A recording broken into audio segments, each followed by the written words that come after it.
हुआ है, लेकिन जौहर वालों ने भी आज सारा कर लिया, तो जिसका छूट गया वो लाइव में कवर कर सकता था, बट ये चांस भी गया। तो अब आपको उसका या तो रिकॉर्डिंग सुन के आके अलग से अपनी क्वेरी हल कर लें, या फिर कि बैठ जाइएगा अलग से किसी दिन कल परसों में। शुरू करते हैं। तो बेटा कल जो हमने कुछ पढ़ा था उसको रिकॉल करते हैं। टॉपिक है जेनेटिक्स का।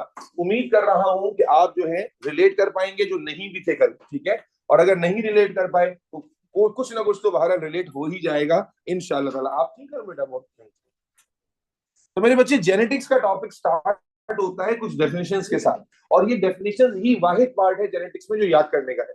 यानी याद करने से बाद ये एग्जाम में आती है, और जब डेफिनेशन आती है तो you are suppose to write a proper set of words. आप ऐसी कोई रैंडम कॉन्सेप्ट नहीं डाल सकते दरमियान में। तो ये अच्छी खासी डेफिनेशन थी शुरू में, तो लेट्स रिकॉल देम। सबसे पहले हमने कहा था जेनेटिक्स क्या होती है। तो genetics study of the genes, study of gene. अब जीन्स के बारे में हम क्या कहते हैं? स्ट्रक्चर, फंक्शन और इनहेरिटेंस। स्ट्रक्चर ऑफ जीन्स वो याद करो ना भाई, function of genes and inheritance of genes. Inheritance किसे कहते हैं? इनहेरिटेंस का मतलब क्या होता है? Transfer of genes from parent to offspring. अम्मा अब्बा से बच्चों में जीन्स का ट्रांसफर होना ही क्या कहलाता है? इनहेरिटेंस कहलाता है। जीन क्या भला होती है, ये मैंने अलग से समझाया था तुम लोगों को कि gene is a functional segment of DNA. Gene क्या होती है? डीएनए। हमने आपको ये कॉन्सेप्ट अलग से लास्ट क्लास में समझाया था कि डीएनए एक बहुत बड़ा सा मॉलिक्यूल है। सारा का सारा डीएनए हमारी बॉडी में एक्टिव नहीं होता। जो फंक्शनल पीसेस होते हैं डीएनए के, उन्हीं को क्या कहते हैं? जीन कहते हैं। उसके बाद मैंने तुम्हें बताया कि कोई भी जीन जो है वो आपको प्लूरल सेंस देती है। एक जीन जब हम बोलते हैं तो एक जीन का मतलब, भाई क्या करूं, एक जीन में, हाँ नजर क्यों नहीं आ रहा भाई? अभी मैं इसको, अभी जब आगे ये तो मैं उसको मैं और मैग्नीफाई करके पढ़ा दूंगा। अभी अभी जो कल का रिवीजन है उसको तवज्जो रख लो। और बातें नहीं करोगी, बातें करें इनको बाहर निकाल देना, जो पीछे बातें करें बाहर निकाल दो। तो जीन क्या था? फंक्शनल सेगमेंट ऑफ डीएनए था। और फिर जो बच्चे कल नहीं थे ना, जो भी नहीं थे, पता नहीं कौन कौन नहीं था, कम से कम बेटा ये कॉन्सेप्ट समझो कि एक जीन कंटेन करती है 2 यूनिट्स। एक जीन का वर्ड कल से समझा रहा हूं प्लूरल वर्ड है। जीन का सेंस प्लूरल होता है, सिंगुलर नहीं होता। जब हम जीन बोलते हैं तो इट इज अंडरस्टूड कि उस जीन में 2 यूनिट्स काउंट हो रहे हैं, और वो यूनिट्स क्या कहलाते हैं बच्चों, लड़कों? क्या कहलाते हैं? एलील्स कहलाते हैं। तो एक जीन, ये टुगेदर बोल रहे हैं, पेयर बोल रहे हैं, तो हम बोल रहे हैं जीन बोलेंगे। और अगर एक यूनिट की बात करेंगे तो वी रेफर टू एलील। तो हमने कहा था each gene contains 2 units which are called alleles. फिर हमने कहा था एलील 2 तरह की होती हैं, एक डोमिनेंट एलील थी और एक रिसेसिव एलील थी। हमने कहा डोमिनेंट एलील कौन है? वो एलील जिसका एक्सप्रेशन हमेशा नजर आएगा, जो अपना करेक्टर हमेशा शो करेगी, उसका करेक्टर कभी भी छुपेगा नहीं, स्विच ऑफ नहीं होगा, उसे हम डोमिनेंट एलील कहते हैं। और वो एलील जिसका करेक्टर डोमिनेंट के सामने छुप जाएगा, जब डोमिनेंट एलील होगी उसके सामने करेक्टर उसका छुप जाएगा, उसे क्या कहेंगे? Recessive allele. तो we had 2 types of allele, dominant and recessive. और कैसे पता चलेगा कौन डोमिनेंट है कौन रिसेसिव है? तो डोमिनेंट को शो किया जाता है कैपिटल लेटर से, रिसेसिव को शो किया जाता है स्मॉल लेटर से। तो लेटर से पता चलेगा कि कौन सी डोमिनेंट है और कौन सी रिसेसिव है। One last time, dominant allele वो एलील है जिसका करेक्टर हमेशा एक्सप्रेस होगा, हमेशा डोमिनेट करेगी। रिसेसिव एलील वो है जिसका करेक्टर डोमिनेंट के सामने एक्सप्रेस नहीं होगा। फिर हमने आपको बताया था कि एलील के कॉम्बिनेशंस क्या होते हैं। तो 2 तरह के कॉम्बिनेशन है, होमोजाइगस और हेट्रोजाइगस। होमो मतलब सेम। तो अगर जीन में, एक जीन में कितने यूनिट्स हैं? 2 एलील्स हैं। तो अगर एक जीन में दोनों एलील सेम है, जैसे capital T small T, capital W small R, ये क्या है? सेम एलील्स आ रही है। अगर एक जीन में दोनों एलील सेम है तो इसके लिए वर्ड आता है होमोजाइगस। और अगर डिफरेंट है, जैसे कि आप देख रहे हो capital T, capital R, small, different alleles हैं, इसको क्या कहेंगे? हेटेरोजाइगस कॉम्बिनेशन कहेंगे। उसके बाद फिर मैंने आपको बताया कि होमोजाइगस कॉम्बिनेशन में भी 2 वेराइटीज हैं। होमोजाइगस ये है ना, दोनों सेम है, होमोजाइगस कहलाएगा। और दोनों कैपिटल लेटर वाली है तो होमोजाइगस डोमिनेंट। और ये क्या है? होमोजाइगस है क्योंकि दोनों सेम है, और दोनों स्मॉल लेटर है तो रिसेसिव, होमोजाइगस रिसेसिव। तो ये वर्ड्स का इंटरप्रिटेशन आपको पता होना चाहिए, वरना आप देखो, मैंने शायद कल भी आप लोगों को बताया, सुबह जौहर वालों को बता रहा था कि जेनेटिक्स के क्वेश्चन जो है ना, बिल्कुल मैथ्स के वर्ड प्रॉब्लम की तरह होते हैं। अगर प्रॉब्लम समझ आ गया तो सोल्यूशन मुश्किल नहीं होता, प्रॉब्लम समझने में गड़बड़ होती है, और वो गड़बड़ इसलिए है कि ये सारी टर्म्स आप सही से इंटरप्रेट नहीं कर पा रहे होते। तो होमोजाइगस डोमिनेंट का क्या मतलब है? होमोजाइगस मतलब सेम, डोमिनेंट का मतलब दोनों डोमिनेंट एलील। हेटेरोजाइगस का क्या मतलब है? Different alleles. होमोजाइगस रिसेसिव का क्या मतलब? होमो मतलब सेम, रिसेसिव का मतलब दोनों स्मॉल लेटर्स। ठीक है जी। उसके बाद हमने पढ़ा, जो सबसे ज्यादा एग्जाम में डेफिनेशन आई है वो इन दो की आई है, जीनोटाइप और फिनोटाइप। जीनोटाइप किसे कहते हैं? Symbolic representation of the genetic makeup, कि भाई एक जीन किससे बनी होती है? दो एलील से। तो जीन को जब हम सिंबॉलिक, भाई जीन असल में तो डीएनए है, लेकिन क्या हम पूरा डीएनए कोड लिख देंगे? नहीं। तो हम जीन को रिप्रेजेंट करते हैं सिंपली विद द एलील्स, और एलील्स को रिप्रेजेंट करते हैं लेटर्स के साथ। तो जब एक जीन लिखनी है, तो जैसा कि हमने कहा एक जीन में कितने यूनिट होते हैं? दो। तो एक जीन को जब रिप्रेजेंट किया जाएगा तो उसके दोनों यूनिट्स को लेटर्स से शो किया जाएगा, और ये जो जेनेटिक रिप्रेजेंटेशन है, सिंबॉलिक रिप्रेजेंटेशन, इसी को क्या कहते हैं? जीनोटाइप कहते हैं। Symbolic representation of the genetic makeup, कि एक जीन में कौन कौन से एलील्स हैं, जैसे ये एक जीनोटाइप है, ये एक जीनोटाइप है, ये एक जीनोटाइप है, ये एक जीनोटाइप है। और फिर व्हाट इज फिनोटाइप? फिनोटाइप में क्या कहा था हमने कि फॉर एग्जांपल कैपिटल आर से अगर रेड कलर प्रोड्यूस हो रहा है, स्मॉल आर से व्हाइट कलर प्रोड्यूस हो रहा है, और तो कैपिटल आर क्या है? जीनोटाइप है। कैपिटल आर क्या है? जीनोटाइप। इससे कलर क्या निकल कर आएगा? जब दोनों एलील्स कैपिटल आर वाली है तो कलर क्या होगा? रेड होगा। What is phenotype?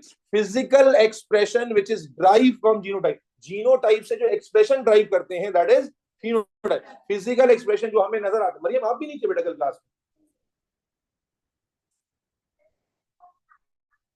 तो आपने जवाब फिर भी नहीं दिया था इतनी दफा मरियम ने क्या? आप बता दी ना, मैंने बोला भी छोटी मरियम, फिर भी जवाब नहीं आया आपका। कल मैंने इतना आपको याद किया, तकिए में मुंह देकर रोया हूं मैं पूरी शहरी तक, कि मरियम ने क्लास कैसे समझा। ऐसा आप छोटी नन्ही सी बच्ची हमारी क्लास की, क्यूट बच्ची हैं, आपको मिस करते हैं। अच्छे बच्चों की लिस्ट में आप हमारे पास शामिल हैं। अगर आप इस तरह से सर गला फाड़ रहे हैं और मरियम, अच्छा मतलब आप थी बहरहाल, ठीक है। रिवीजन में इसलिए करा रहा हूँ बार बार, ये रिवीजन में भी काफी टाइम लग जाएगा, लेकिन आज का जो आज का डिस्कशन है वो उतना मुश्किल नहीं है, बल्कि मजेदार डिस्कशन है, लेकिन उसके लिए कल के डिस्कशन का सेंस होना जरूरी है। तो फिनोटाइप क्या था कि बेटा जो जीनोटाइप है, जो जेनेटिक सिंबल है, उससे जो एक्सप्रेशन ड्राइव हो रहा है, तो जैसे कैपिटल आर से क्या निकलेगा? रेड। कैपिटल स्मॉल आर से क्या निकलेगा? व्हाइट। लेकिन अगर कैपिटल आर स्मॉल आर आ जाए फिर क्या निकलेगा? रेड। व्हाइट क्यों नहीं निकलेगा? क्योंकि डोमिनेंट एलील के सामने अनकशा रिसेसिव का एक्सप्रेशन नजर नहीं आता, जिसपे वो परिवेश कह रही थी थोड़ा तो आना चाहिए। फिर करिया ने भी कहा था कि थोड़ा तो आना चाहिए, तो थोड़ा भी नहीं आएगा। जब कैपिटल आर स्मॉल आर का कॉम्बिनेशन होगा तो कलर क्या आएगा? रेड आएगा। रेड एंड व्हाइट या पिंक नहीं आएगा। ठीक हो गया? तो physical expression drive from genotype is called phenotype. उसके बाद ये सबसे पेपर 2 के लिए ना, ये सबसे इंपॉर्टेंट कंसेप्ट था जो आपको पेपर 2 में सबसे ज्यादा काम आएगा, इवन एमसीक्यू में काम आएगा, एंड दैट इज कि you should know F1 F2 generation क्या हो। अगर आपको ये पता है ना, फिर आपका आधा काम तो ये हल हो जाता है। F1 जनरेशन क्या थी? यहां पर मैंने आपको बताया कि जब ऐसी जनरेशन जो किसके क्रॉस के थ्रू आएगी? Homozygous dominant with homozygous recessive. क्या मतलब? एक करेक्टर के डोमिनेंट डोमिनेंट ले लेंगे और उसी करेक्टर के रिसेसिव रिसेसिव, इनकी क्रॉस से जो बच्चे पैदा होंगे, ऑफस्प्रिंग जनरेशन आएगी, वो कहलाएगी F1 जनरेशन। जैसा कि कैपिटल आर को क्रॉस किया स्मॉल आर से, तो इससे जो जनरेशन पैदा होगी वो F1 होगी। इसी तरह कैपिटल टी को क्रॉस किया किससे? स्मॉल टी से, तो क्या होगी? F1 जनरेशन होगी। लेकिन अगर मैं कैपिटल बी को स्मॉल बी के साथ क्रॉस करूं तो क्या ये F1 कहलाएगी? नहीं। अगर मैं कैपिटल बी को कैपिटल बी के साथ यूज करूं तो क्या ये F1 जनरेशन कहलाएगी? नो। अगर मैं कैपिटल बी को स्मॉल बी के साथ यूज करूं, अब क्या ये F1 जनरेशन कहलाएगी? यस। तो F1 जनरेशन के क्यों इंपॉर्टेंट है? क्योंकि F1 जनरेशन में पेरेंट का जीनोटाइप गिवन नहीं होता। बच्चा कहता है सवाल ही पूरा नहीं है सर, सवाल ही समझ में नहीं आ रहा सर, इसमें तो कुछ बताया भाई नहीं। क्यों बताया? तो आपको क्लास में पढ़ाया गया था कि F1 जनरेशन का जब जिक्र हो रहा है तो पेरेंट का जीनोटाइप अंडरस्टूड है क्या? एक पेरेंट होगा डोमिनेंट और एक होगा होमोजाइगस डोमिनेंट और एक होगा होमोजाइगस रिसेसिव। This understood. और इनसे आने वाली जनरेशन क्या कहलाएगी? F1। जब भी F1 जनरेशन की बात की जाएगी, होमो का मतलब तो सेम होता है ना बेटा, सेम से बड़ा दोनों सेम। देखो इंटरप्रिटेशन मसला आ गया ना। होमोजाइगस मतलब, होमो का मतलब तो सेम होता है, ठीक है? होमो और फिर दोनों डोमिनेंट वाली हैं, इसलिए होमोजाइगस डोमिनेंट, दोनों कैपिटल लेटर्स हैं। और होमोजाइगस रिसेसिव, देखो होमो दोनों सेम है और दोनों रिसेसिव वाली हैं, तो इसलिए होमोजाइगस रिसेसिव। अब ये कंफ्यूजन क्या आई, टर्म्स की कंफ्यूजन आई ना। चलो, अब F1 जनरेशन से फिर क्या आती थी, F2 जनरेशन। F1 जनरेशन से F2 जनरेशन कैसे आती है, F1 जनरेशन के जो इंडिविजुअल हैं उनको ही आपस में क्रॉस कर दें तो उससे क्या आएगा, यानी F1 में जो रिजल्ट आया उनको ही आपस में क्रॉस कर दें तो उससे क्या आ जाएगी, F2। ठीक है, ये आपको अच्छे से पता होना चाहिए, इसकी प्रैक्टिस भी हमने कल की थी। अब उसके बाद फिर मैंने तुम लोगों को स्टोरी टाइम दिया था, यहां से चैप्टर शुरू हो रहा था, और इस चैप्टर के शुरू में मैं तुम्हें स्टोरी टाइम दिया था कि किस तरह मेंडल से पहले क्या कॉन्सेप्ट था बायोलॉजिस्ट का, कि जब दो डिफरेंट कैरेक्टर्स को क्या करेंगे, मिक्स करेंगे। मैंने कल आपको समझाया था, मुझे सेकंड कीजिएगा, कि मेंडल से पहले क्या कॉन्सेप्ट था कि जब दो डिफरेंट कैरेक्टर्स को क्या करते हैं, मिक्स करते हैं, क्रॉस करते हैं, तो उनमें से एक रहता है और एक खत्म हो जाता है। ये कॉन्सेप्ट किससे पहले था, मेंडल से पहले। मेंडल से पहले क्या होता था, ये माना जाता था, और क्यों माना जाता था मैंने कल बताया था, कि जब आप डिफरेंट कैरेक्टर्स को मिक्स कर रहे थे, जैसे येलो और ग्रीन की मैंने एग्जांपल दी थी, कि येलो फ्लावर को जब ग्रीन फ्लावर के साथ क्रॉस कर रहे थे तो आपको सारा रिजल्ट किसका मिल रहा था, येलो। तो उस वक्त के बायोलॉजिस्ट ने, जो मेंडल से पहले आ रहे थे, उन्होंने कहा कि जब दो डिफरेंट एक्सप्रेशंस को मिक्स किया जाता है तो एक रहता है और एक खत्म हो जाता है, एक रहता है और एक। मेंडल ने इस बात को गलत साबित किया। मेंडल ने कहा ऐसा नहीं होता, कभी भी कोई कैरेक्टर खत्म नहीं होता। और कैसे गलत साबित किया ये देखिए। तो हमने क्या कहा आज की नॉलेज के हिसाब से, कि मेंडल ने येलो फ्लावर लिया, येलो फ्लावर का मतलब कैपिटल वाई, और एक ग्रीन फ्लावर लिया, यानी कि स्मॉल वाई।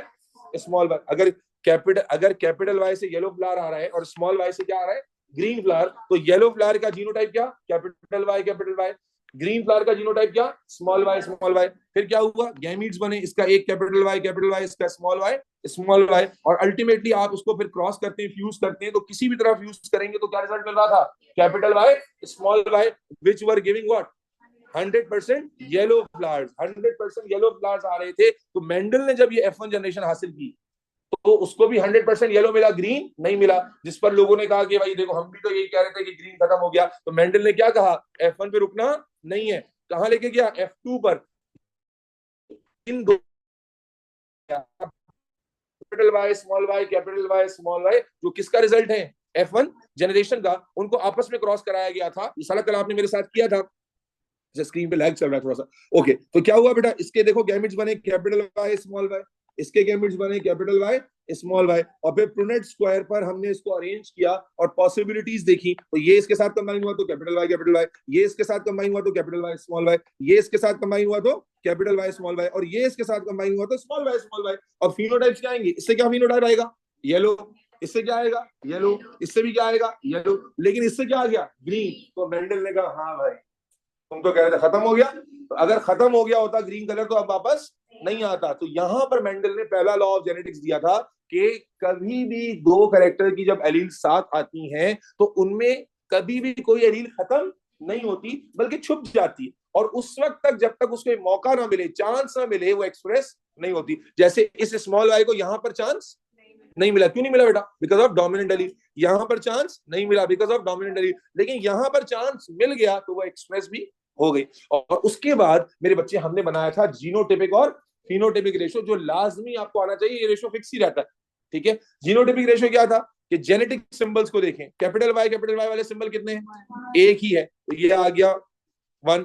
फिर कैपिटल वाई वाले सिंबल कितने हैं, 2 है, तो ये आ गया 2। और फिर स्मॉल वाई वाले कितने हैं, 1, तो रेशो क्या बन गया, 1:1।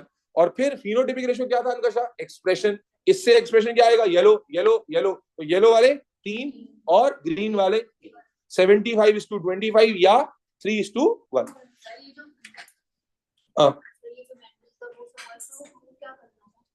देखो मेंडल ने तो ये प्रूव किया कि कैरेक्टर खत्म नहीं होता, लेकिन आपको सीधा सीधा डायहाइब्रिड क्रॉस यानी मोनोहाइब्रिड क्रॉस, इसको मोनोहाइब्रिड क्रॉस कहते हैं। आपको केसेस दिए जाते हैं, आप उनको क्रॉस करके बस रिजल्ट्स निकालते हैं। आप तो सिर्फ रिजल्ट, मैंने लॉजिक इसलिए समझाया कि मेंडल ने इसलिए किया था ताकि ये प्रूव कर सके कि कोई भी एलील जो रिसेसिव होती है वो खत्म नहीं होती, छुप जाती है, और बाद में जब मौका मिलता है एक्सप्रेस होती है। मेंडल तो ये प्रूव कर रहा था, इसीलिए स्टोरी टाइम किया मैंने, ताकि लॉजिक समझ आए। वरना बच्चा कहता है क्या पढ़ रहे हैं, क्यों पढ़ रहे हैं। ठीक है, लेकिन मेरे बच्चों उसके बाद फिर मैं तुमसे मल्टीपल एग्जांपल सॉल्व कराई। ये सारी एग्जांपल तुमने खुद की थी कल की क्लास में। ठीक है, ये सारी एग्जांपल आपने खुद की थी, और एक स्पेसिफिक पैटर्न है जिसमें आपने किया, और इंशाल्लाह अल्लाह की से उम्मीद है कि आपके ध्यान में होगा। उसके बाद जो कल की क्लास में नहीं थे, उन्होंने असल जो मिस किया ना वो ये किया, ये थोड़ा सा डिफरेंट था, that was test cross. What was the idea of test cross? मैं सिर्फ आइडिया रिपीट करता हूं। आइडिया क्या था टेस्ट क्रॉस का? मेरे बच्चे मुझे बताएं, मैंने कल भी आपसे पूछा था, अगर capital B for black hair है and small B for blonde hair है, तो मुझे बताएं ब्लॉन्ड हेयर का जीनोटाइप क्या होगा? है जी, small B for blonde hair है, capital B for black hair है, तो ब्लॉन्ड हेयर का जीनोटाइप क्या होगा? Small B, small B. क्या इसके अलावा कोई जीनोटाइप हो सकता है ब्लॉन्ड हेयर का? क्या ब्लॉन्ड इसके, नो। क्या ब्लॉन्ड हेयर इस केस में आएगा? नो। तो मालूम हुआ, कल भी मैंने मेंशन किया था कि जो रिसेसिव करेक्टर होता है स्मॉल लेटर वाला, वो उसी वक्त आता है जब दोनों एलील्स क्या हो? रिसेसिव हो। तो रिसेसिव करेक्टर का जीनोटाइप अंडरस्टूड होता है। लेकिन अगर एक शख्स के हेयर्स ब्लैक हैं, तो वो ब्लैक इस वाले की वजह से भी हो सकते हैं और इसकी, यानी होमोजाइगस कॉम्बिनेशन में भी ब्लैक आ सकता है और हेट्रोजाइगस कॉम्बिनेशन में भी ब्लैक आ सकता है। तो बेटा हमें कैसे पता चलेगा कि अगर मुर्तजैन के बाल ब्लैक हैं इस वजह से हैं कि इस वजह से हैं? तो यही फाइंड आउट करने का नाम क्या था? टेस्ट क्रॉस था। तो कल जिन्होंने पढ़ा है उनको पता है क्या करना था। अब मैं ज्यादा डिटेल में लेके नहीं जा रहा। तो कल हमने सीखा कि क्या करना होता है कि जिससे हमें पता चल जाता है कि ब्लैक वाला जो है वो होमोजाइगस है या हेट्रोजाइगस। ये रिजल्ट्स आपके पास लिखे हुए हैं साफ सुथरे तरीके से कि अगर 100% रिजल्ट जो है हमने क्रॉस करके चेक किया था और हमने क्या देखा कि अगर 100% रिजल्ट डोमिनेंट आ जाता है तो हम कहते हैं पेरेंट होमोजाइगस था, और अगर 50% डोमिनेंट करेक्टर और 50% रिसेसिव करेक्टर आता है इसका मतलब है पेरेंट हेट्रोजाइगस था। ये कल हमने प्रूव कर लिया था, बाकी जो उसमें रिकॉर्डिंग में देख लीजिएगा। आज के टॉपिक की तरफ आहिस्ता आहिस्ता बढ़ रहा हूं। उसके बाद फिर मैंने कल आखिरी टॉपिक ये वाला कराया था एलिलिक रिलेशनशिप का। और ये एलिलिक रिलेशनशिप की भी हेडिंग बुक में नहीं है, बुक में तो ये कंटिन्यूटी में चल रहा है, जिसमें बच्चा फिर और रिलेट नहीं कर पाता कि यार ये अचानक से बैटरी कब चेंज हो गई। तो यहां पर हमने क्या कहा कि जो एलील्स होती हैं उनमें कई तरह के रिलेशनशिप होते हैं। अब आज का टॉपिक सबको समझना चाहिए क्योंकि एमसीक्यू और थ्योरी में सबसे ज्यादा जो क्रॉसेज आती हैं वो ये वाली जो आज पढ़ने वाले हैं, लेकिन और है भी आसान। एलीलिक रिलेशनशिप यानी जो डिफरेंट एलील्स हैं उनके दरमियान कई तरह का रिलेशनशिप होता है। आपके सिलेबस में दो है और भी होते हैं। आपके सिलेबस में दो है, एक क्या कंप्लीट डोमिनेंस और एक को डोमिनेंस। कंप्लीट डोमिनेंस क्या है? वजीहा नाम था आपका। कंप्लीट डोमिनेंस क्या है बेटा? जो आप पढ़ रहे थे क्या कि जब दो डिफरेंट एलील साथ आए तो एक का करेक्टर नजर आए और दूसरे का करेक्टर क्या हो जाए? सप्रेस हो जाए। इसे कहते हैं कंप्लीट डोमिनेंस, के दूसरे की कोई वैल्यू नहीं है। यानी जो हम पीछे पढ़ रहे हैं ये सारा जो हमने पढ़ा ये सब क्या में जब दो डिफरेंट एलील्स एक साथ आती हैं, जैसा कि आप देख पा रहे हो कि जब कैपिटल आर स्मॉल आर आया तो करेक्टर किसका आया? कैपिटल आर का। जब कैपिटल टी स्मॉल टी आया तो करेक्टर किसका आया? कैपिटल टी का। जब कैपिटल वाई स्मॉल वाई आया तो करेक्टर किसका आया? कैपिटल वाई का। तो दो एलील्स के दरमियान ऐसा रिलेशनशिप जिसमें एक एलील का करेक्टर एक्सप्रेस हो, दूसरे का कंप्लीटली क्या हो जाए या छुप जाए, इसे क्या कहते थे? Complete dominance. असल में कंप्लीट डोमिनेंस तो आपको पता ही है, नाम नहीं पता था। हमने जो कल पढ़ा था जिसको आज हम कंटिन्यू करेंगे वो क्या है? को डोमिनेंस। को डोमिनेंस का मतलब को एजुकेशन क्या होता है? लड़के लड़कियां बराबर बैठ के पढ़ रहे हैं। तो को डोमिनेंस क्या है? जिसमें रिसेसिव एलील होती ही नहीं है। रिसेसिव एलील का कंसेप्ट नहीं होता। रिसेसिव वो है जो नजर नहीं आती, डोमिनेंट। यहां हम क्या कहते हैं? रिसेसिव एलील का कंसेप्ट खत्म हो गया। हम कहते हैं को डोमिनेंस क्या है? वो फिनोमिना जहां दोनों alleles as a dominant allele behave करती है, रिसेसिव एलील के तौर पे बिहेव कोई भी नहीं करता। तो जब ये दो एलील साथ आ जाएंगे, फॉर एग्जांपल कैपिटल बी से आ रहा है ब्लैक, डब्ल्यू से आ रहा है व्हाइट, तो जब बी और डब्ल्यू साथ आ जाएंगी तो ऐसा नहीं होगा कि ब्लैक आएगा या व्हाइट आएगा, बल्कि ब्लैक एंड व्हाइट दोनों आएंगे। ब्लैक अपना एक्सप्रेशन शो करेगा, व्हाइट अपना एक्सप्रेशन शो करेगा। जैसा कि मैंने एग्जांपल दिया, आपने देखा हुआ तो है, जो आप कुत्ते बिल्ली गाय में जानवरों में अलग अलग पैचेस देखते हैं ना स्किन के ऊपर कि भाई ब्लैक एंड व्हाइट स्किन है या ब्राउन और व्हाइट स्किन है, दोनों पैचेस नजर आ रहे होते हैं। तो that is the example of what? को डोमिनेंस। को डोमिनेंस क्या थी? वो फिनोमिना जहां पर कोई भी रिसेसिव एलील नहीं होती बल्कि दोनों alleles as a dominant allele behave करती हैं। ऐसा ना मरियम, दोनों as a dominant allele behave करती हैं, दोनों का एक्सप्रेशन क्लियरली एक्सप्रेस होता है, सप्रेस किसी का भी एक्सप्रेशन नहीं होता। और क्योंकि दोनों एक्सप्रेस कर रही है तो देखो मैंने स्मॉल लेटर लिखा है यहाँ पर। स्मॉल लेटर लिखेंगे तो सही होगा क्या? गलत, क्योंकि स्मॉल लेटर लिखने का मतलब क्या हुआ कि हम उसे क्या कंसीडर कर रहे हैं? रिसेसिव। तो इसीलिए याद रखें, छोटी छोटी बातें हैं लेकिन इंपॉर्टेंट है कि को डोमिनेंस में चूंकि दोनों एलील ही डोमिनेंट के तौर पर बिहेव कर रही हैं, इसलिए देखो दोनों का लेटर कैपिटल है। Capital B for black, capital W for white. अगर ये को कोडोमिनेंस नहीं होता, फिर हम कहते हैं कैपिटल बी फॉर ब्लैक और स्मॉल बी फॉर व्हाइट। अगर फॉर एग्जांपल ये कंप्लीट डोमिनेंस का केस होता तो फिर कैपिटल बी फॉर ब्लैक होता और स्मॉल बी फॉर व्हाइट होता, और स्मॉल से पता चलता कि यार ये करेक्ट। लेकिन कोडोमिनेंस क्या था, बस ये पढ़ के आगे चलेंगे आज। व्हेन टू डिफरेंट, क्या फिनोमेना था, when two different allele comes together and express themselves without hiding their characters. दोनों की ये दोनों अपने कैरेक्टर्स को शो करते हैं हाइड किए बगैर, इसे क्या कहते हैं बेटा, कोडोमिनेंस। याद आ गया, यहां पर कल की क्लास एंड हुई थी। This was all the work from the previous session, और फिर मैंने आपको हेडिंग बनाई थी जो आज हम कंटिन्यू करेंगे, कोडोमिनेंस इन ब्लड ग्रुप्स। ठीक है, आपके ये एग्जांपल कोडोमिनेंस। ठीक है जी, तो आज इस टॉपिक को बेटा कंटिन्यू कर रहे हैं अल्लाह के हुक्म से, और बहुत आसान है। कोडोमिनेंस का मतलब समझ आ गया सबको। कोडोमिनेंस के अलावा कौन सा दूसरा रिलेशनशिप है, कंप्लीट डोमिनेंस। तो कहीं कहीं पर कंप्लीट डोमिनेंस का रिलेशनशिप है, कहीं कहीं पर कोडोमिनेंस का है।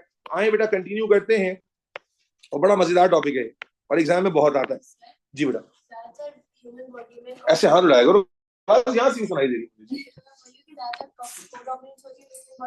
बहुत अच्छा सवाल कि ज्यादातर क्या होता है बेटा, कुछ भी ऐसा नहीं। कुछ कैरेक्टर्स कोडोमिनेंट होते हैं, कुछ कैरेक्टर्स इनकम्प्लीटली डोमिनेंट होते हैं, कुछ कैरेक्टर कंप्लीटली डोमिनेंट होते हैं, कुछ कैरेक्टर ऑटोसोमली लिंक्ड होते हैं, कुछ बहुत सारे तरह के रिलेशनशिप है। कम से कम जो मेरी नॉलेज में 5-6 तरह के रिलेशनशिप होते हैं, अभी आप दो ही पढ़े, कंप्लीट डोमिनेंस और कोडोमिनेंस। तो अलग अलग कैरेक्टर में अलग अलग तरह का रिलेशनशिप होता है, तो ऐसा नहीं है कि यही वाला ज्यादा होगा, यही वाला ज्यादा। ठीक है, अब मेरे बच्चे पहले जरा, इससे पहले कि मैं कोडोमिनेंस इन ब्लड ग्रुप पढ़ाऊं, पहले ब्लड ग्रुप तो समझने क्या होता है।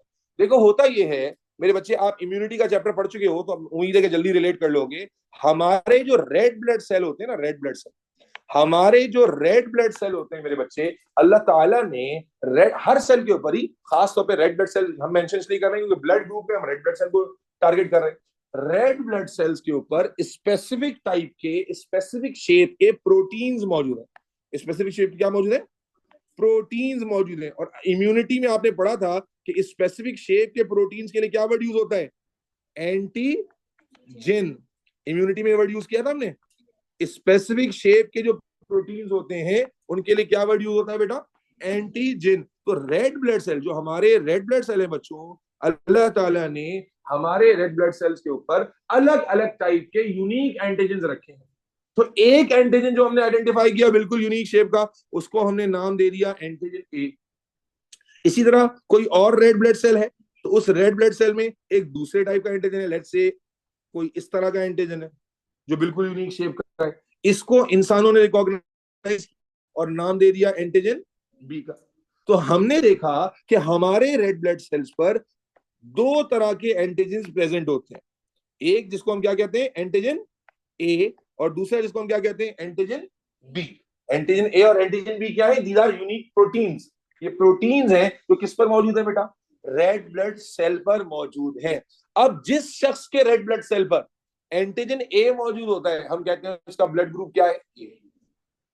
पहले समझो ब्लड ग्रुप क्या है, पहले समझ आ रहा है। रेड ब्लड सेल के ऊपर स्पेसिफिक टाइप के प्रोटीन्स हैं ऑफ यूनिक शेप जो किसी और सेल पर नहीं है। उन प्रोटीन्स के बेसिस पर हम रेड ब्लड सेल या ब्लड ग्रुप को रिकॉग्नाइज करते हैं। तो दो तरह के एंटीजन है, कितने एंटीजन है, मैक्सिमम दो। नंबर वन, एक को हमने क्या कहा, एंटीजन ए, दूसरे को क्या कहा, एंटीजन डी। दोनों की शेप डिफरेंट नजर आ रही है आपको। तो बेटा जिस रेड ब्लड सेल के ऊपर एंटीजन ए मौजूद है, हमने कहा इसका ब्लड ग्रुप क्या है, बोलो ना, ए है।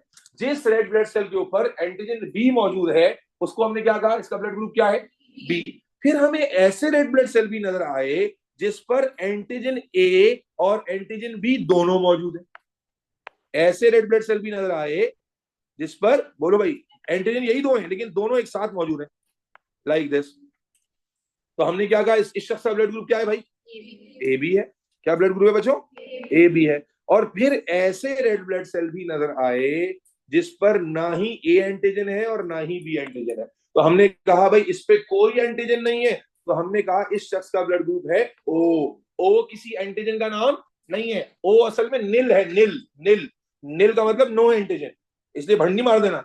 अभी पता चला तो मुझे लग रहा है ना। तो क्या कहा मैंने, ब्लड ग्रुप आपने सुने ना, 4 ब्लड ग्रुप कॉमन सुने हैं आपने, तो बेटा वो ब्लड ग्रुप किस बेसिस पर है, यही सर आपको सिखा रहे हैं कि बेटा रेड ब्लड सेल, ये जो ब्लड ग्रुपिंग हमारी होती है ना, इसको एबीओ सिस्टम कहते हैं, एबीओ सिस्टम।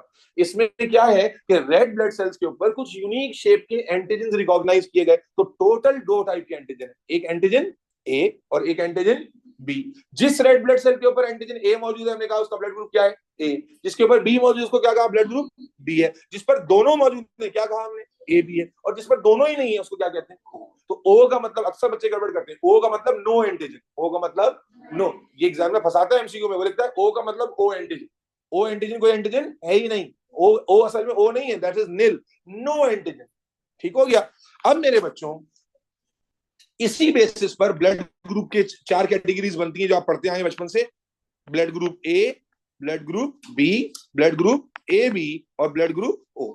अब ये जो एंटीजेंस हैं इनको बनाने वाली भी तो कोई जीन होगी नहीं होगी भाई, हर चीज को बनाने के लिए, हर प्रोटीन को बनाने के लिए पीछे क्या जीन एलील होती है। समझो असल गेम यहां पे शुरू हो रही है बेटा। एंटीजन ए को बनाने के लिए जो एलील मौजूद है that is represented with this symbol I A, इसके सिंबल फिक्स है। एंटीजन ए को बनाने के लिए जो एलील है that is represented with I A, I A, I A वो एलील है जो क्या बनाएगी बेटा, आई ए जब एक्सप्रेस होगी बच्चों क्या बनाएगी, एंटीजन,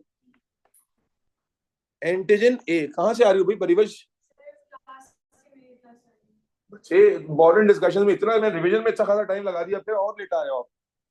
आई ए से क्या बनेगा, डायरेक्ट देखो पीछे का बैकग्राउंड छोड़ो, आई ए ये एलील जेनेटिक, कल भी तुम नहीं थी, बल्कि कल भी आप क्लास में नहीं थी ना, हाँ आज फिर नहीं आती, आज छुट्टी कर ली, मेरा दिल ठंडा रहता ज्यादा, क्या कर रही हो। आई ए, आई ए कौन सी एलील है बेटा, कंजा आई ए क्या एलील है, इससे क्या बनेगा, एंटीजन ए। फिर इसी तरह we have got another allele I B, जिससे क्या बनेगा, एंटीजन, जब ये एक्सप्रेस होगी तो क्या बनेगा, एंटीजन बी बनेगा। और फिर we have got the third allele I O, जब ये एक्सप्रेस होगी तो कोई एंटीजन नहीं बनेगा, ये एंटीजन को बनने नहीं देगी। अब मेरी बात को गौर सुनिएगा, 3 एलील्स टोटल ह्यूमन पॉपुलेशन में हमें नजर आती हैं, एक आई ए, एक आई बी, एक आई, इसके सिंबल चेंज नहीं कर सकते, बुक में है और ये स्टैंडर्डाइज सिंबल है जो ब्लड ग्रुप में यूज होते हैं, आई ए, आई बी, आई ओ, ये एलील्स हैं किसकी, एंटीजेंस की। अब मेरे बच्चे लिसन वेरी केयरफुली, चंदा आजा देखो, इंपॉर्टेंट बात है, ये दोनों एलील्स आपस में कोडोमिनेंट, इन दोनों एलील्स का आपस में रिलेशन क्या है बोलो, कोडोमिनेंट है। और ये जो आईओ वाली एलील है ये रिसेसिव है, आईओ वाली एलील क्या है, ये इंफॉर्मेशन बहुत इंपॉर्टेंट है। दोबारा से, टोटल कितनी एलील्स रिकॉग्नाइज हुई है, 3, आई ए, आई बी, आई ओ। आई ए से क्या बनेगा, आई बी से क्या बनेगा, आई ओ से कोई एंटीजन नहीं बनेगा। आई ए और आई बी का रिलेशन क्या है, कोडोमिनेंस। और आई ओ कैसी एलील है, रिसेसिव। अब अगर तुम ये बात सुन पाए और समझ पाए तो अब देखो अब क्या क्या पॉसिबिलिटीज हो सकती है, समझो बेटा। तो देखो तवज्जो हटी घटना घटी है, देखो बेटा आई ए किसके साथ, भाई एक जीन में 2 एलील्स आएंगी ना, तो हो सकता है आई ए के साथ आ जाए, आई ए के साथ आ जाए, और ऐसा भी हो सकता है कि आई ए किसके साथ आ जाए, आई ओ के साथ आ जाए। बेटा बच्चा बच्चा बताना भाई, एक जीन लिखोगे तो 2 एलील्स आएंगी ना कम से कम, एक जीन में कितनी एलील्स आती हैं, 2, तो दोनों हो सकता है क्या आ जाए, आई ए, आई ए। और ऐसा भी हो सकता है कि एक आई ए हो और एक आई ओ हो। तो मेरे बच्चे दोनों ही केसेस में ब्लड ग्रुप क्या होगा, दोनों ही केसेस में ब्लड ग्रुप क्या होगा, ए। क्यों ए क्यों होगा भाई, क्योंकि यहां पर आई ए से ए ही आएगा और यहां पर आई ओ का एक्सप्रेशन नजर नहीं आएगा, तो यहां पर भी ब्लड ग्रुप क्या बनेगा, ए बनेगा। अच्छा दूसरी क्या है, हो सकता है आई बी हो, और ऐसा भी हो सकता है कि बोलो बेटा आई बी और आई ओ हो, दोनों से बेटा क्या रिजल्ट आएगा, ब्लड ग्रुप ब्लू बी, दोनों से ब्लड ग्रुप क्या आ जाएगा, बी आ जाएगा। ये वाला होमोजाइगस बी होगा अंतशा, ये वाला होमोजाइगस बी होगा हमदा, ये वाला होमोजाइगस बी होगा बच्चे, और ये वाला क्या होगा, हेट्रोजाइगस बी। ये होमोजाइगस बी होगा, ये क्या होगा, वो होमोजाइगस ए होगा, ये क्या होगा, हेट्रोजाइगस। माइशा यस और हाँ भाई पीछे लड़के, अरीन फरमान, होमोजाइगस ए, हेट्रोजाइगस ए, होमोजाइगस बी, हेट्रोजाइगस बी, या क्लियर है यहां तक बिलाल। फिर उसके बाद तीसरा कॉम्बिनेशन क्या हो सकता है कि आई ए किसके साथ कंबाइन हो जाए बेटा, आई बी, क्या नाम था आपका बेटा, जुनैरा, आई ए किसके साथ कंबाइन हो जाए, आई बी। अब बताओ क्या रिजल्ट आएगा, क्योंकि ये कोडोमिनेंट है तो दोनों एक्सप्रेस होंगे, जब दोनों एक्सप्रेस होंगे तो ब्लड ग्रुप क्या बनेगा, ए बी बनेगा, ब्लड ग्रुप क्या बनेगा, A B, because both the alleles are codominant. और फिर अगर दोनों एलील्स आई ओ वाली आ गई तो ब्लड ग्रुप क्या आएगा, ओ आएगा। तो क्या ये पॉसिबिलिटी ऑफ ब्लड ग्रुप दिमाग में बैठता है? दोबारा देखें, कोई मुश्किल काम तो है नहीं, आप डायरेक्ट भी रट्टा लगा सकती हैं। मैं पीछे, हालांकि बहुत कुछ पीछे छूट गया आपका, जेनेटिक्स चल रहा है, आपको समझना ये है कि ब्लड ग्रुप के लिए पॉसिबल कॉम्बिनेशंस हैं, ठीक है। I A will result in the production of blood group A. I A के साथ अगर आई ओ भी आ जाए तो हमने क्या कहा, रिसेसिव एलील है तो ये एक्सप्रेस नहीं होगी, जब एक्सप्रेस नहीं होगी तो अभी भी ब्लड ग्रुप क्या आएगा, ए। इसी तरह आई बी आ जाए तो ब्लड ग्रुप क्या आएगा, बी। अगर बी के साथ ओ आ जाए तो एक्सप्रेस नहीं होगा, ब्लड ग्रुप क्या आएगा, बी। अगर आई ए और आई बी दोनों आ जाए तो ये कोडोमिनेंट है, दोनों एक्सप्रेस होंगी, ब्लड ग्रुप क्या होगा, ए बी। और अगर दोनों आई ओ हो तो फिर ब्लड ग्रुप ना ए होगा, ना बी होगा, ना ए बी होगा, बल्कि क्या होगा, ओ। अब मेरे बच्चे, ये मैंने क्यों बताया, क्योंकि अब आपके पास आएंगी मल्टीपल क्रॉसेस, और ये क्रॉसेस मैं आपको 2-3 कराऊंगा, फिर एक आध क्रॉस में स्पेशल रखी हुई है, उसका कंक्लूजन डायरेक्ट याद रखोगे तो एमसीक्यू में टाइम बच जाएगा। अब हम यूजिंग द कॉम्बिनेशन और यूजिंग द नॉलेज हम आपके साथ क्रॉस करते हैं। मैं 1 से 2 क्रॉसेस आपको खुद कराता हूं, फिर आपसे करवाएंगे। क्रॉस किस चीज की करने लगे हैं, मैं आपको, लेट्स इमेजिन, लेट्स अज्यूम कि आपको, आपकी एग्जांपल दे दें, हाँ आप बुरा मान जाती है जल्दी, मेरे ख्याल दे दें एग्जाम, नहीं दें,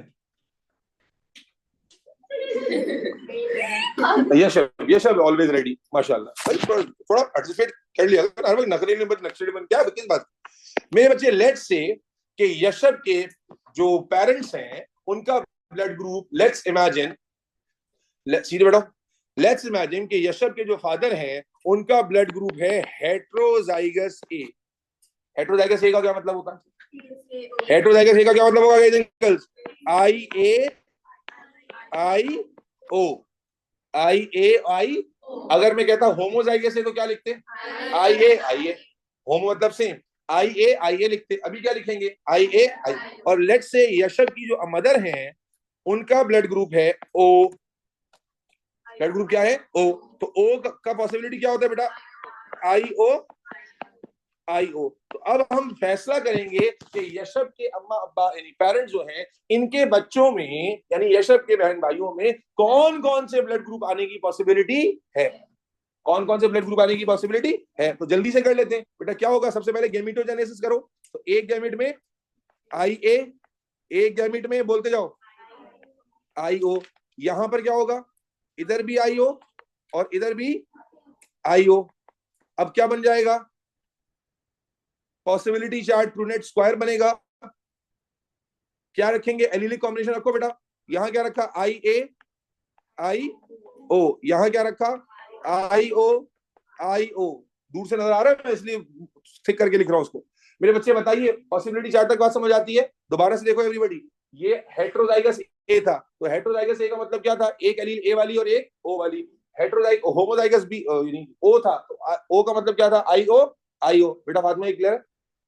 अब जनाब वाली गैमेट बने, अब बताइए पॉसिबिलिटी बताइए, क्या पॉसिबिलिटी बनेगी बेटा? 4 कॉलम बना लेते हैं जल्दी से, फटाफट से। क्या पॉसिबिलिटी निकल के आ रही है, सबसे पहले बताइए। अगर ये इसके साथ कंबाइन हुआ तो क्या पॉसिबिलिटी होगी, बोलते जाओ, आई ए आई ओ। फिर पॉसिबिलिटी है, बताइए ना, इसको इसके साथ कंबाइन करें तो क्या पॉसिबिलिटी होगी, आई ए आई ओ। अच्छा जी, इसको इसके साथ कंबाइन करें तो क्या पॉसिबिलिटी होगी, आई ओ। और इसको इसके साथ कंबाइन करें तो क्या पॉसिबिलिटी होगी, आई ओ। अब मुझे बताएं, इन दोनों से कौन सा ब्लड ग्रुप निकल के आएगा, बिलाल, कौन सा ब्लड ग्रुप निकलेगा, आई ए आई ओ से? इन दोनों से ब्लड ग्रुप कौन सा निकलेगा, ए। और नीचे वालों से बेटा, इन दोनों से ब्लड ग्रुप कौन सा निकलेगा, ओ। तो क्या रेशो बना, 50% ए 50%, यानी यशब के पेरेंट्स के जो यशब के जो बहन भाई हैं या यशब के पेरेंट्स के जो बच्चे हैं उनमें 50% पॉसिबिलिटी होगी of having blood group A, 50% possibility होगी of having blood group O. क्या इसमें कोई पॉसिबिलिटी बी की है, क्या इसमें कोई पॉसिबिलिटी ए बी की है?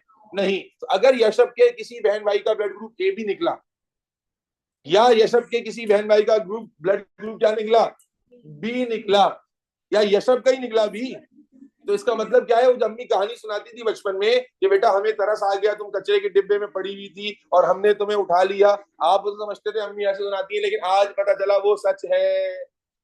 क्योंकि देखो यहाँ तो मजाक की बात नहीं है, बात यहाँ पर क्या है कि ये पॉसिबिलिटी चार्ट हमें क्या बताता है, maximum possibility of blood group.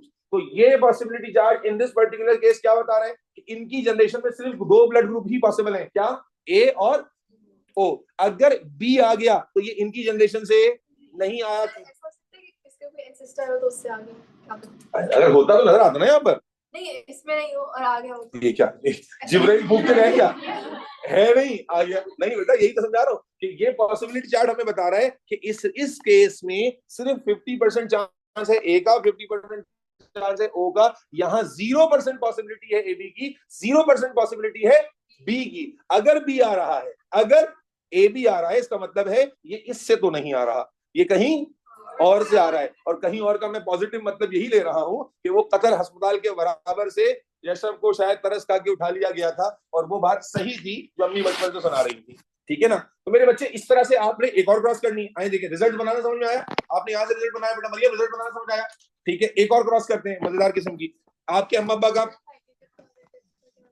वो मैं कंप्लीट कर लूं, बताता हूँ। ठीक है, एक और क्रॉस करते हैं। लेट्स से हमारे पास ब्लड ग्रुप है बेटा, तेज तेज करेंगे अब, हेट्रोजाइगस बी, और क्रॉस कर रहे हैं उसे ए बी के साथ। अब मुझे बताएं जल्दी जल्दी से, हेट्रोजाइगस बी का क्या होगा जीनोटाइप? आई बी, बोलो बेटा आवाज आनी चाहिए, आई बी आई ओ। और ए बी का क्या होगा? आई ए आई बी, यस और नो? अब बेटा इसके गेमेट्स बनाओ जल्दी जल्दी, क्या बनेंगे? आई बी आई ओ, और यहां क्या बनेगा? आई ए आई बी। भाई पीछे से आवाज नहीं आ रही बच्चों, क्या कर रहे हो तुम लोग? अब इसको स्क्वायर पे ले जाओ ताकि पॉसिबिलिटी पता चल जाए।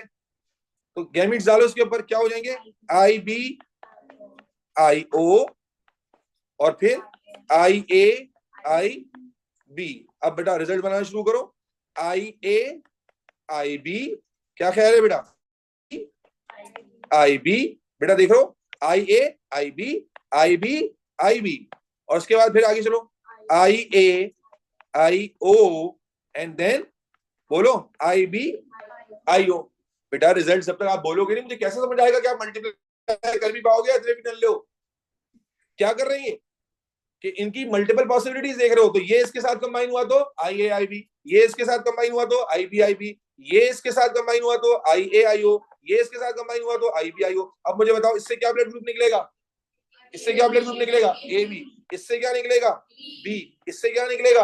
बी। इससे क्या निकलेगा? ए। तो पॉसिबिलिटी कितनी हो गई? 3। क्या क्या पॉसिबिलिटीज हुई? 50% पॉसिबिलिटी ऑफ, 50% चांस किसका आ गया? बी का। 25% चांस किसका आ गया? ए बी का। और 25% चांस किसका आ गया? ए का। इसमें ओ का कोई चांस नहीं है, 0% चांस ऑफ ए। अब देखो जो मोहल्ले की आंटी, मोहल्ले की फुप्पो होती है जी, वो कहती है अच्छा तुम्हारा ब्लड ग्रुप बी, तुम्हारे शोहर का ए बी, अच्छा तुम्हारे बच्चे का ए कैसे आ गया? ए बी से तो ए बी आता है, बी से तो बी आता है, ये ए बी कहां से आ गया, या ए कहां से आ गया? तो भाई यहाँ जेनेटिक चार्ट हमें क्या बता रहा है कि we have got the possibility of A blood group as well. क्या पॉसिबिलिटी नजर आ रही है? 50% chance of having blood group B, 25% of A B and 25% of A. Possibility chart से पता चलेगा, कोई रॉकेट साइंस नहीं है।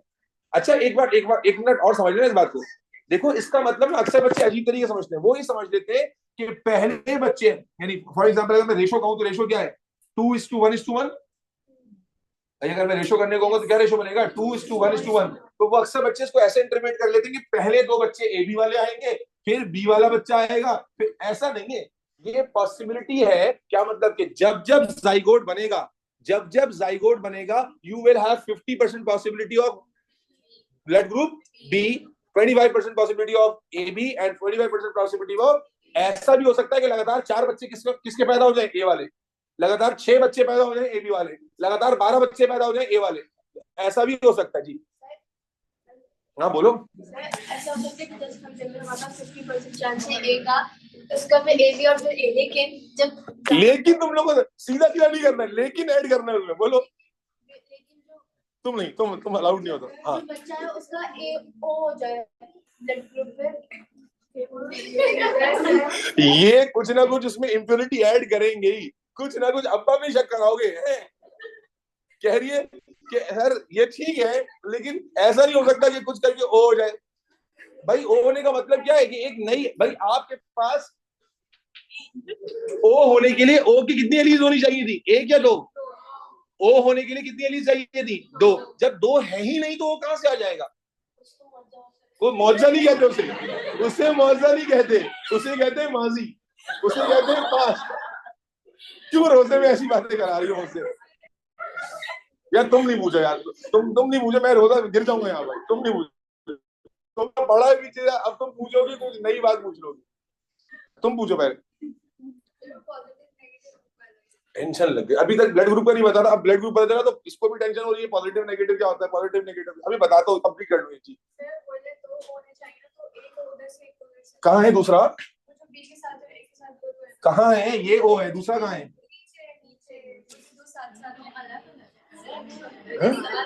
ओ कहाँ साथ है? ये तो नहीं बेटा, ये तो पॉसिबिलिटीज बन रही है। असल तो ये है, ये ब्लू वाले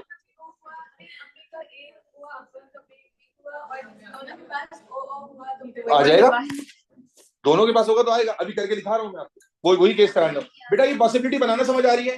अब आ जाए तीसरा केस, ये समझ में आ गया मुझे। करिया जो है ना परिवर्ष वर्जन 2.0 है।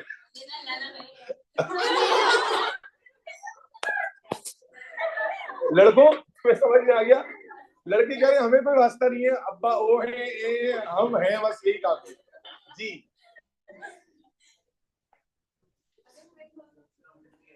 अगर तुम तो ये, अगर तुम लोग ये, तुम लोग क्या क्या क्या साउथ इंडियन मूवी ज्यादा देखते हो, ये क्या करते हो तुम लोग? साइंस फिक्शन ज्यादा देख लिया है कि तुम्हें नॉर्मल बात समझ नहीं आ रही, तुम्हें कुछ दरमियान में डालना है उसके अंदर।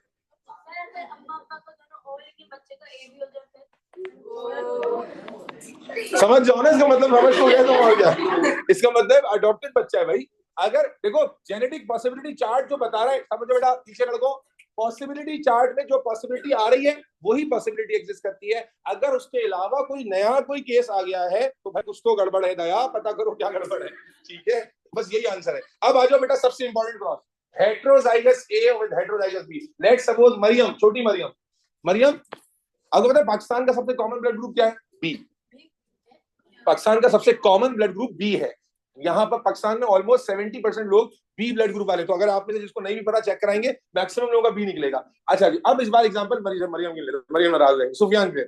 सुफियान जो है उनके पेरेंट्स की, चलो सुफियान की ही एग्जांपल ले लेते हैं। सुफियान का ब्लड ग्रुप मान लेते हैं बी है, और कौन सा वाला बी है? कौन सा वाला बी है? क्योंकि बी दो तरह का है ना, होमो और हेट्रो, तो इमेजिन कर रहे हैं हेट्रो वाला भी है। और सुफियान को वैसे तो मिलना मुश्किल है, लेकिन लेट्स से कि कोई मौजजा हुआ और इनका लाइफ पार्टनर आया विद हेट्रोजाइगस की, तो बेटा इसका जीनोटाइप लिखवाओ, क्या है? IA IO, और इधर क्या होगा? बी, बोलो IO। ये परिवेश भी जो सवाल पूछ रही है। अब इससे गैमिट्स बनाओ, गैमिट्स क्या बनेंगे बेटा? IA IO, और यहाँ क्या बनेगा बेटा? IB IO। अब आ जाओ बेटा,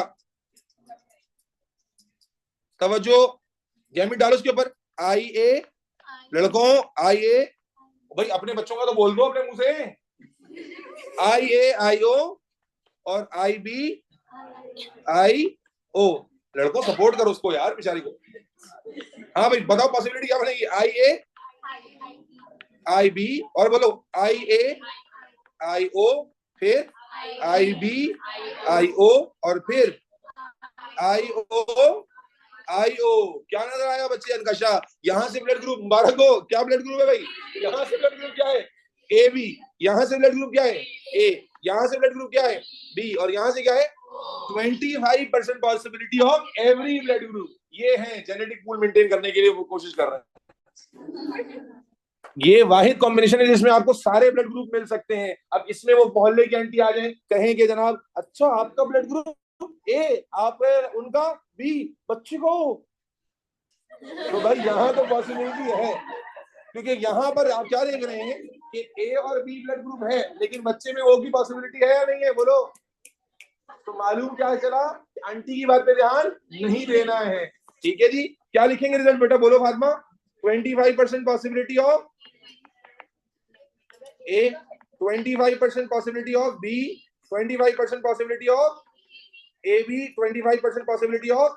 ये करना समझ में आ रहा है बेटा? समझो, अब इंपॉर्टेंट कंक्लूजन देने वाला हूँ, ये करना समझ में आ रहा है, रिजल्ट बताना समझ में आ रहा है बेटा। अब सबसे इंपॉर्टेंट कंक्लूजन जो तुम्हें एमसीक्यू में काम आएगा, और एमसीक्यू में ये मैं तुम्हें रिकॉल भी कराऊंगा, प्लीज उस वक्त याद कर लेना, तो खुशी होगी कि चलो ये इंपॉर्टेंट बात है। एमसीक्यू का एक बहुत बड़ा ट्रिक, और वो ट्रिक क्या है, तुम्हें यहाँ क्या दिखा, तुम्हें दिखा कि ये केस मैक्सिमम पॉसिबिलिटी दे रहा है, नहीं दे रहा, सारे पॉसिबिलिटीज आ रही है सुनो। तो ये मैक्सिमम पॉसिबिलिटी कब आ रही है, जब ये भाई साहब भी हेट्रो हैं और ये भाई साहब भी हेट्रो हैं। तो याद रखो, कंक्लूजन बनाओ कि किसी भी करेक्टर में, किसी भी करेक्टर में, चाहे ब्लड ग्रुप हो या कुछ, किसी भी करेक्टर की मैक्सिमम पॉसिबिलिटी हमें उस वक्त मिलती है जब दोनों पेरेंट क्या हो, हेट्रो हो।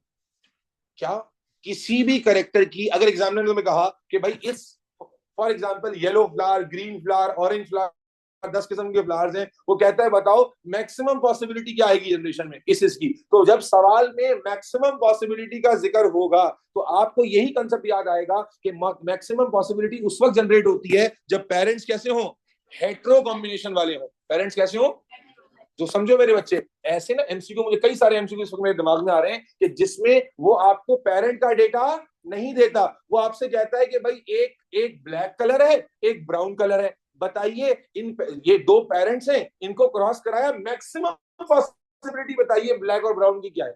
तो पेरेंट का तो डेटा ही नहीं होता, क्रॉस कैसे करें? तो भाई वहां यही कंसेप्ट याद करना है कि मैक्सिमम पॉसिबिलिटी उसी वक्त मिलती है जब दोनों पेरेंट क्या हो, हेट्रो हो। हेट्रो का मतलब, अगर मैं कह रहा हूं कि एक कैपिटल बी है ब्लैक के लिए और एक स्मॉल बी है किसके लिए, ब्राउन के लिए, और मैं सवाल पूछ रहा हूं मुझे बताओ मैक्सिमम पॉसिबिलिटी कब आएगी, तो आप किसको क्रॉस करोगे, कैपिटल बी स्मॉल बी को, कैपिटल बी, या तो उसको समझ के याद करो। क्या नजर आ रहा है तुम्हें कि जब तुमने पेरेंट हेट्रो हेट्रो लिए, देखो ऊपर भी तो दो क्रॉसेस किए हैं, लेकिन क्या उसमें सारे ब्लड ग्रुप की पॉसिबिलिटीज आई हैं? ऊपर जो हमने भी किया, इसमें क्या सारे ब्लड ग्रुप की पॉसिबिलिटी रिपीट हुई? नहीं हुई। सारे blood group, maximum chances, maximum phenotypes हमें कब मिले, जब दोनों दोनों पेरेंट्स क्या थे। तो ये कंक्लूजन समझने वाली बात है कि जब भी आपको किसी भी जनरेशन में मैक्सिमम पॉसिबिलिटीज को समझना होगा तो पेरेंट का जीनोटाइप हमेशा क्या होगा, हेट्रो। दोनों का जीनोटाइप क्या होगा, hetero. Hetero will give you maximum possibility. यानी क्या मुझे capital B with capital B small B से मैक्सिमम पॉसिबिलिटी मिलेगी? No no. क्या मुझे स्मॉल बी कैपिटल बी से मैक्सिमम पॉसिबिलिटी मिलेगी? नहीं, मुझे मैक्सिमम पॉसिबिलिटी मिलेगी जब capital B capital B small B के साथ क्रॉस होगा। किसी भी करेक्टर की कंजा मैक्सिमम पॉसिबिलिटी कब मिलती है, जब उसके दोनों पेरेंट्स कैसे हो, हेट्रोजाइगस। जब दोनों पेरेंट्स कैसे हो, ये कंक्लूजन है जो यहां दिख रहा है वाजे तौर पर कि जब दोनों पेरेंट हेट्रोजाइगस थे तो ब्लड ग्रुप कैसा आया, सारे आ गए, मैक्सिमम आ गए। तो मेरे बच्चे, this was it from the codominance in blood group. Codominance क्या था, मैं भाई कोड क्या हो गया तुम लोगों को, अम्मी से आके मिलना है, बता देना उनको जाकर, क्या पता चल गया आज मुझे। Codominance in blood group, listen मेरे बच्चे, codominance in blood group complete होता है। कोडोमिनेंस क्या था आखिरी बार, इट इज अ फिनोमेना जहां पर कोई भी एलील रिसेसिव नहीं होती, both the alleles behave as dominant allele, और दोनों की दोनों जब आती हैं तो दोनों एक्सप्रेस करती हैं, और ब्लड ग्रुप में आई ए और आई बी क्या है, कोडोमिनेंट। अब जो सवाल बच्चों की तरफ से आया कि सर वो पॉजिटिव नेगेटिव का क्या चक्कर होता है, तो बेटा ये आपके सिलेबस में नहीं है, मैं बता देता हूं क्योंकि आपने सवाल पूछा। पॉजिटिव नेगेटिव का ताल्लुक एक और एंटीजन होता है जिसको आरएच एंटीजन कहते हैं। ये सिर्फ मैं जवाब के लिए बता रहा हूँ, आपके सिलेबस से बाहर है। आपके जो ब्लड ग्रुप का पॉजिटिव नेगेटिव है ना, ए पॉजिटिव या बी पॉजिटिव या ओ नेगेटिव फलाना ढिमकाना, वो उसका ताल्लुक ए बी पर नहीं है, उसका ताल्लुक होता है एक और एंटीजन पे जिसको आरएच एंटीजन कहते हैं। जब ये एंटीजन मौजूद होता है तो आप कहते हैं पॉजिटिव है, और जब नहीं होता तो आप कहते हैं नेगेटिव है। तो मतलब अगर आप कह रहे हैं ए पॉजिटिव, तो ए पॉजिटिव का मतलब क्या हुआ कि एंटीजन ए भी मौजूद है और ये वाला एंटीजन भी मौजूद है। आसान लफ्जों में, जस्ट टू आंसर दोस्त पीपल जो के पूछ रहे थे कि पॉजिटिव नेगेटिव क्या है, तो पॉजिटिव नेगेटिव का ताल्लुक ए और बी से नहीं है, उसका ताल्लुक एक सेपरेट एंटीजन से है जो आरएच एंटीजन कहलाता है। अगर वो है तो पॉजिटिव, नहीं है तो नेगेटिव। खैर, अब मेरे बच्चों इस चैप्टर के आखिरी टॉपिक की तरफ जा रहा हूं। बहुत सिंपल टॉपिक है, थोड़ा कंट्रोवर्शियल भी हो सकता है, अल्लाह करे कि मैं उस डिस्कशन में ना जाऊं, ठीक है ना। और वो है सेक्स डिटर्मिनेशन। सेक्स डिटर्मिनेशन का लास्ट टॉपिक है बेटा जो हम करने जा रहे हैं। कोडोमिनेंस कंप्लीट हो गया, let's talk about now the sex determination. Simple है, बहुत सिंपल है, 2 4 5 मिनट की डिस्कशन है, ठीक है, लेके 10 मिनट का करूंगा। जाओ अभी अभी चले जाओ।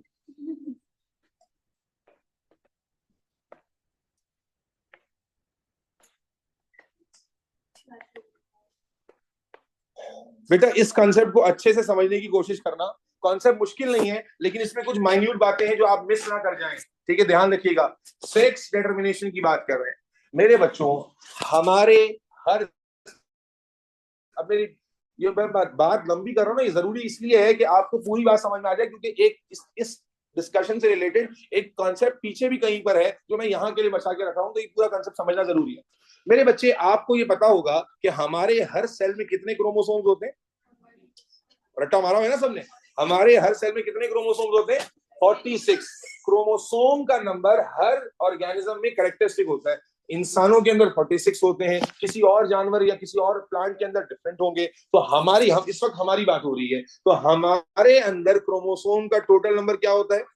46।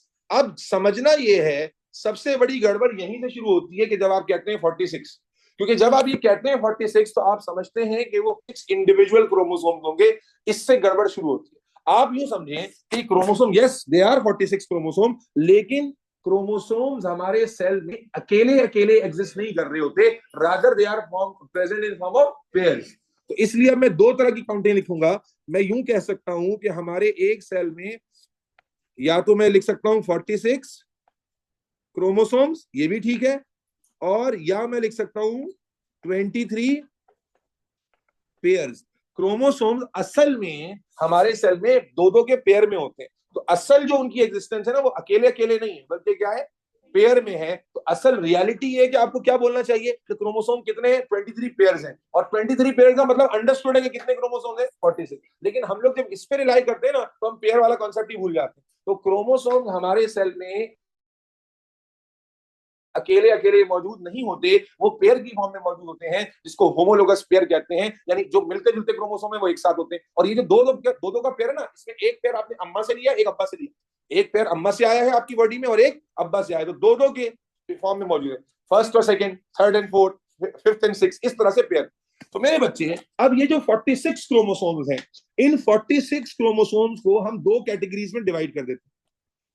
44 क्रोमोसोम्स को एक तरफ कर देते हैं, और आखिर के जो 2 क्रोमोसोम है, यानी क्रोमोसोम नंबर 45 एंड 40, शुरू के जो 44 क्रोमोसोम है वो एक खाते में, और क्रोमोसोम नंबर 45 एंड 46 अलग खाते में। क्यों, वो बताता हूं। और इसी तरह अगर पेयर में करें तो क्या बनेगा? 22 पेयर्स। क्या ख्याल है? 20, इसी चीज को पेयर की फॉर्म में लिख रहा हूं। एक तरफ इंडिविजुअल नंबरिंग, एक तरफ पेयर वाइज नंबरिंग। समझ आना जरूरी है। हमारे एक सेल में कितने क्रोमोसोम है? नहीं ना बेटा, कितने हैं? 23 पेयर्स हैं, यानी कि कितने? 46 क्रोमोसोम्स है, जो हम अब दो हिस्सों में डिवाइड कर रहे हैं। 46 में से 44 एक तरफ, क्यों एक तरफ अभी बताता हूं, और 45th एंड 46 क्रोमोसोम एक तरफ, ठीक है, लास्ट 2। इसी तरह जो 23 पेयर्स की फॉर्म है उसमें क्या लिखेंगे कि 22 पेयर्स एक तरफ, और बोलो 23rd पेयर एक तरफ। अब ये अलग क्यों किया है? अब मेरी बात को गौर सुनना बेटा। हमारी जीन जो हम पढ़ रहे हैं कहां होती है? क्रोमोसोम्स में होती है, ऐसा know. All the genes are located on chromosomes. अब मेरी बात ध्यान सुनो बेटा, छापने पे पहले मुझे बताओ, यहां तक समझ आ जाती है? हमारे सेल में 23 पेयर्स ऑफ क्रोमोसोम्स हैं, जिनको हम दो हिस्सों में डिवाइड करते हैं। 22 पेयर्स एक तरफ, लास्ट पेयर 23rd पेयर एक तरफ। अब ये टॉपिक अलग है, तो समझ में आ जाएगा। बोलो, मुझे पूछ लो, मुझे पूछ लो, क्या हुआ? यहाँ चलो, मैं बैठ जाता हूँ। तो मेरे बच्चे, अब समझना ये अलग क्यों हुए, समझो। मेरे बच्चे, हमारी तमाम जीन्स किस पर मौजूद है? इन्हीं क्रोमोसोम्स में मौजूद है। जो हम जीन्स पढ़ रहे हैं वो जीन्स, ये अगर ये क्रोमोसोम है तो जीन्स हमने बताया ना, इस तरह से क्रोमोसोम पे मौजूद होती है, ठीक हो गया। अब याद रखो बेटा, ये जो फर्स्ट 44 जीन्स 44 क्रोमोसोम्स हैं, जो फर्स्ट 44 क्रोमोसोम्स हैं, इन क्रोमोसोम्स पर सिर्फ सोमैटिक जीन्स होती हैं। अब ये क्या बोल दिया मैंने? इन फर्स्ट 44 क्रोमोसोम्स पर सिर्फ सोमैटिक जीन्स होती हैं। सोमैटिक जीन्स का मतलब बॉडी फंक्शंस को कंट्रोल करने वाली जीन्स। दोबारा सुनना, अच्छे से समझना, इसको बिल्कुल हल्के भी ले सकते हैं, इससे एमसीक्यू भी आते हैं, इससे थ्योरी भी आ जाती है साले। तो बहुत छोटा सा कॉन्सेप्ट है, क्लियर नहीं होगा तो गलत करोगे। फर्स्ट 44 क्रोमोसोम्स पर जो जीन्स हैं वो सिर्फ एक ही तरह की जीन्स होती है, जिनको हम क्या कहते हैं, सोमैटिक जीन्स, यानी वो जीन्स जो बॉडी फंक्शंस को कंट्रोल करती हैं। बॉडी फंक्शन को मतलब बॉडी के जितने भी फंक्शंस हैं, अलग अलग फंक्शंस हैं। तो फर्स्ट 44 क्रोमोसोम्स, या यूं कह लो कि जो 22 पेयर्स ऑफ क्रोमोसोम्स हैं, इन पर सारी जो जीन्स होती हैं वो कौन सी जीन्स है, बॉडी फंक्शंस को कंट्रोल करने वाली जीन्स है। जबकि जो लास्ट पेयर होता है 40 क्रोमोसोम नंबर 45 एंड 46 या 23rd पेयर, बेटा ये वो क्रोमोसोमल पेयर होता है जिस पर बॉडी जीन्स तो है, सोमैटिक जीन्स तो है, लेकिन सोमैटिक जीन्स के साथ साथ इन पर वो जीन्स मौजूद हैं जो किसी और पर नहीं है। Those are sex determining genes. दोबारा से मेरे बच्चे, हमारे क्रोमोसोम्स की दो कैटेगरी, 22 पेयर एक तरफ, 23rd पेयर एक तरफ। एंड वो असल में 23rd पेयर यूनिक है। और क्या यूनिकनेस है कि बॉडी के जितने भी क्रोमोसोम्स हैं, रहीमीन क्या नाम है तुम्हारा,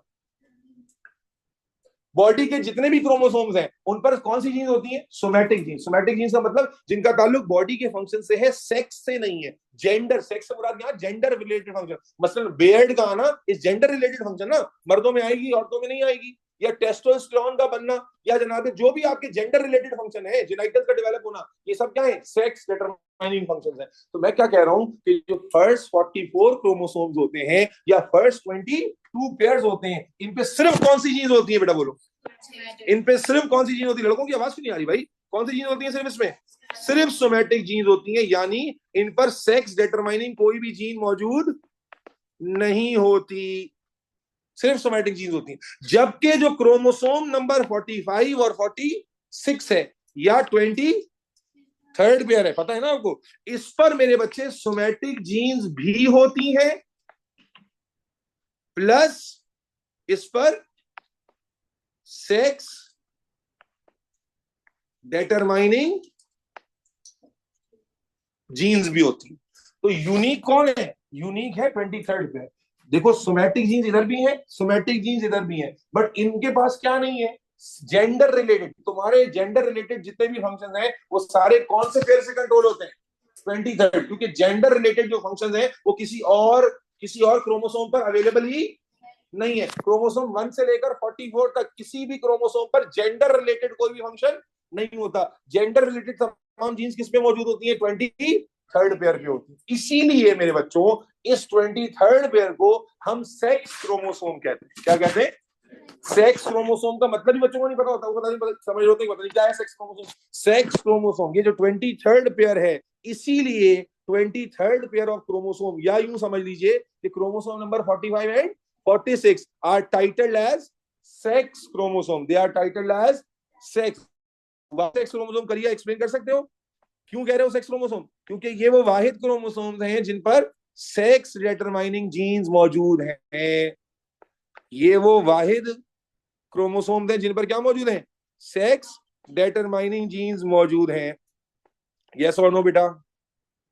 ये बात समझते हो कि जो हमारे, फिर से कंक्लूड करते हैं, टोटल 46 क्रोमोसोम है जो किस फॉर्म में है, 23 पेयर्स की फॉर्म में। हमने क्या कहा कि 23 पेयर्स में से 22 पेयर्स एक तरफ है बेटा, 23rd पेयर यूनिक है। क्यों यूनिक है? क्योंकि 23rd पेयर पे बॉडी फंक्शन की जीन्स तो है, लेकिन यूनिकनेस क्यों है? क्योंकि इसके ऊपर सेक्स डिटरमाइनिंग जीन्स भी है जो किसी और क्रोमोसोम पर नहीं है। इसीलिए 23rd पेयर को क्या कहते हैं, सेक्स क्रोमोसोम कहते हैं। क्या कहते हैं? 23rd पेयर को कहा जाता है सेक्स क्रोमोसोम्स का पेयर। और जो बाकी क्रोमोसोम्स हैं इनको क्या कहते हैं? इनको कहते हैं ऑटोसोम्स। क्या कहते हैं? इनको कहा जाता है ऑटोसोम्स। फर्स्ट 44 पेयर्स के लिए जो वर्ड आपके सिलेबस में यूज हुआ है दैट इज ऑटोसोम्स, और क्रोमोसोम नंबर 45 एंड 46 के लिए या सेक्स क्रोमोसोम। सेक्स क्रोमोसोम को सेक्स क्रोमोसोम क्यों कह रहे हैं? क्योंकि ये वो वाहिद क्रोमोसोम्स हैं जिन पर जेंडर रिलेटेड जीन्स मौजूद होती है। Is that clear? Is that clear मेरे बच्चे? अब ये कंक्लूड सबके दिमाग में बैठ गया कि हमारे पास 46 क्रोमोसोम है, जिसमें से शुरू के 44 पे सिर्फ सोमैटिक जीन्स है, 45 और 46 पर सेक्स डिटरमाइनिंग जीन्स भी हैं, और इसीलिए इनको क्या कहते हैं, सेक्स क्रोमोसोम कहते हैं। अब मर्द और औरत में अलग अलग फंक्शन जेंडर किया नहीं, इसका मतलब ये क्रोमोसोम दोनों में सेम नहीं है। तो अगर हम सेक्स क्रोमोसोम को अगर ब्रेक कर ले, तो सेक्स क्रोमोसोम जो कौन सा क्रोमोसोम है, क्रोमोसोम नंबर 45 एंड 46। बेटा मेल के अंदर आप बचपन से पढ़ते आ रहे हैं, मेल के अंदर ये सेक्स क्रोमोसोम कौन से होते हैं, क्रोमोसोम नंबर 45 होता है एक्स, और क्रोमोसोम नंबर 46 होता है वाई। मेल के अंदर क्रोमोसोम नंबर 45 कौन है, एक्स, क्रोमोसोम नंबर 46 क्या है, वाई। और नजर आ रहा है कि वाई छोटा है, एक्स बड़ा क्रोमोसोम है, देख रहे हो, एक्स के दो कंप्लीट के मुकाबले में छोटा क्रोमोसोम होता है, जो कि डायग्राम में पॉइंट आउट ना करो तो आप समझेंगे, बस लेटर लिखा हुआ है सर। इसको एक्स और वाई क्यों कहते हैं, क्योंकि they look like X and Y, they look like letter X and letter Y, that is why refer the male में जो क्रोमोसोम नंबर 45 है वो एक्स होता है, और क्रोमोसोम नंबर 46 भी एक्स होता है। तो आपने बड़ा फेमस सुना हुआ है कि फीमेल एक्स एक्स होती है और मेल क्या होता है, एक्स वाई होता है। तो इसका मतलब मेल हेट्रोजाइगस होगा और फीमेल होमोजाइगस होती है। देखो बेटा, मेल के अंदर जो सेक्स क्रोमोसोम है और फीमेल के अंदर जो सेक्स क्रोमोसोम है वो दोनों वही है, क्रोमोसोम नंबर 45 46। लेकिन मेल का जो सेक्स क्रोमोसोम है वो डिफरेंट है, उसमें 45 क्रोमोसोम नंबर 45 कौन है, एक्स, 46 कौन है, वाई। फीमेल के अंदर दोनों कौन है, एक्स एक्स। तो male has got XY as a sex chromosome and female has got XX as a sex chromosome। अब ये दोनों डिफरेंट हो गए ना, जब डिफरेंट हो गए तो हम क्या कहेंगे, हेट्रोजाइगस, और ये दोनों सेम हो गए तो क्या कहेंगे, होमो। तो क्या मैं कह सकता हूं कि फीमेल हमेशा होमोजाइगस होगी सेक्स क्रोमोसोम में, फीमेल XX होती है तो क्या होगी, होमोजाइगस होगी, और मेल हमेशा होगा हेट्रोजाइगस। अब देखना ये है कि ये डिटरमाइन तो करते हैं जेंडर को, लेकिन जब दो लोगों के दरमियान इंटरकोर्स होता है और नई नस्ल आती है तो देखते हैं लड़का और लड़की पैदा होने का चांस चेंज हो रहा है या बराबर है, आए देखते हैं। तो मेरे बच्चे, अगर दो लोगों के दरमियान क्रॉस हो रहा है, मुझे बताइए क्या होगा, गैमेटोजेनेसिस होगी तो क्या होगा, मेल के गैमेट्स में कुछ गैमेट्स में क्या आएगा, एक्स, कुछ गैमेट्स में क्या आएगा, वाई। फीमेल के दोनों गैमेट्स में क्या आएगा, बेटा गैमेटोजेनेसिस समझ आ रही है, आगे क्रॉस करने जा रहा हूं, देखो बेटा तवज्जो से एवरीबॉडी। हमने ये समझ लिया कि सेक्स क्रोमोसोम किसे कहते हैं, क्रोमोसोम नंबर 45 और 46 को। क्या मेल और फीमेल में दोनों सेम है, नहीं, मेल में कौन है, एक्स और वाई, फीमेल में कौन है, X. Male homozygous, male heterozygous है, फीमेल होमोजाइगस है, ठीक हो गया। अब हम देख रहे हैं कि अगर दो लोग आपस में क्रॉस कर रहे हैं तो पॉसिबिलिटी अगली जनरेशन में लड़के और लड़की की क्या है। तो मेल ने कौन से गैमेट बनाए, एक्स और वाई, फीमेल ने कौन से गैमेट बनाए, एक्स और एक्स। बेटा इधर देखो बेटा तवज्जो से, तो यहां पर गैमेट्स रख लेते हैं एक्स वाई, और यहां क्या रख लिया, एक्स एक्स। बताइए पॉसिबिलिटी बेटा, X X, X X, X Y और एक्स वाई, क्या नजर आया, 50% पॉसिबिलिटी ऑफ, हाँ भाई 50% पॉसिबिलिटी ऑफ फीमेल और 50% पॉसिबिलिटी ऑफ। इसका क्या मतलब हुआ कि जब जब इंसान आगे अपनी जनरेशन बढ़ाने की कोशिश करता है तो लड़का पैदा होगा या लड़की पैदा होगी, अल्लाह ताला की तरफ से ये निजाम क्या है, 50-50 है।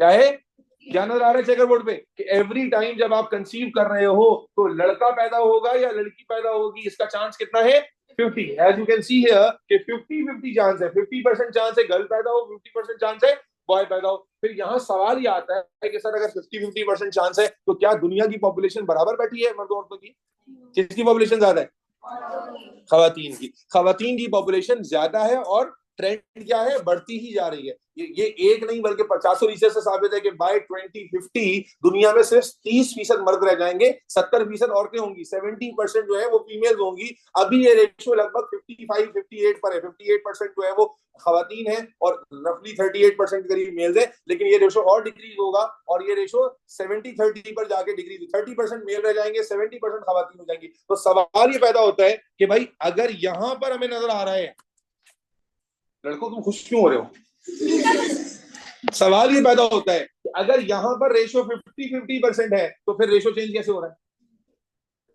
सवाल पैदा होता है, दिमाग में सवाल आना चाहिए ना कि भाई अगर जो जेनेटिक क्रॉस है वो क्या सिखा रही है कि लड़का पैदा होगा या लड़की पैदा होगी, चांस कितना है 50-50% है। लेकिन दुनिया क्या दिखा रही है, ट्रेंड क्या है, रियलिटी क्या है कि लड़कियों की तादाद बढ़ रही है, लड़कों की तादाद कम हो रही है। ऐसा क्यों हो रहा है? तो बेटा उसमें इसका कसूर नहीं, उसमें बहुत सारे और रीजन है। मसलन हमेशा से हमेशा से रोड एक्सीडेंट में कौन ज्यादा मरे?